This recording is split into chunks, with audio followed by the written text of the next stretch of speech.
आमदार रवी राणा हे पुन्हा एकदा वादाच्या भोवऱ्यात सापडल्याचं पाहायला मिळतंय। त्यांनी चक्क मनपा कर्मचाऱ्याला नालीत उतरवून सफाई करायला लावलेली आहे। यावरून भाजपने आक्रमक भूमिका घेतली आहे। हे अमानवीय असून रवी राणा यांच्यावर गुन्हा दाखल करण्यात यावा अशी मागणी भाजप नेते तुषार भारतीय यांनी केली आहे। त्यामुळे आता रवी राणा यांच्या अडचणीत वाढ होण्याची शक्यता आहे।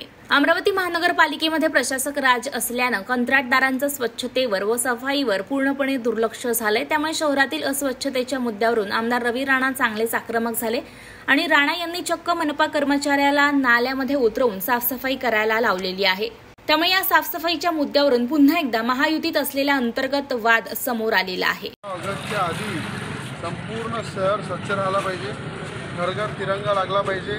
संपूर्ण महानगरपालिके अधिकारी, पीडब्ल्यूचे अधिकारी, एमएससीबीचे अधिकारी सगळ्यांच्या उपस्थितीत साफसफाई अभियान 15 ऑगस्टच्या पूर्व दिवशी या शहरामध्ये अमरावतीमध्ये होत आहे। अनेक अधिकाऱ्यांना नाल्यामध्ये उतरून साफसफाई करायला लावली आहे। त्याच्यानंतर जर या अमरावती शहरामध्ये गंदगी असली आणि नाल्या भरले असले, डेंग्यू मलेरिया सारखे स्वयंसेवकासारखे पेशंट आढळले तर अधिकाऱ्यांना नालीमध्ये उतरून नालीची साफसफाई करायला लावील। आताच एका अधिकाऱ्याला नालीमध्ये उतरवलं, साफसफाई करायला लावली।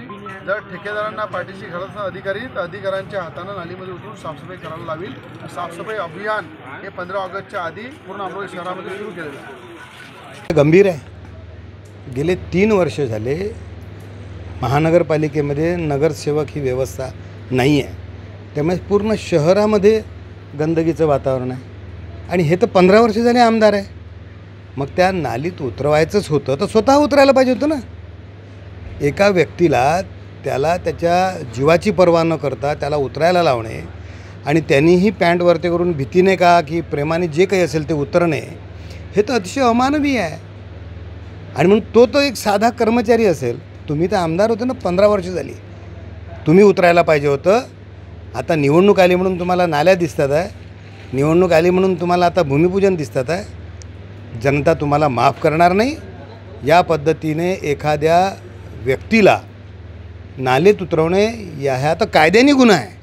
खरं पाहिलं तर माननीय आयुक्तांनी किंवा माननीय जिल्हाधिकाऱ्यांनी स्वतःहून गुन्हा दाखल करायला पाहिजे, सुमोटो गुन्हा दाखल करायला पाहिजे, ही माझी मागणी आहे। का गुन्हा दाखल काय करायला पाहिजे होता? कारण की नालीत उतरवता येतच नाही, कायदाच नाही म्हणतो। कुठेही गटारमध्ये व्यक्तींनी उतरू नये, ते अमानवीय आहे हे म्हटलेलं आहे त्याच्यामध्ये। आणि म्हणून त्याला जबरदस्ती उतरवायला लावणे, त्याला उतरवायला भाग पाडणे हे तर अतिशय मोठा गुन्हा आहे। आणि म्हणून त्याच्यावर ताबडतोब कारवाई व्हावी आणि रवी राणांवर फौजदारी गुन्हा दाखल करावा अशी मागणी आहे।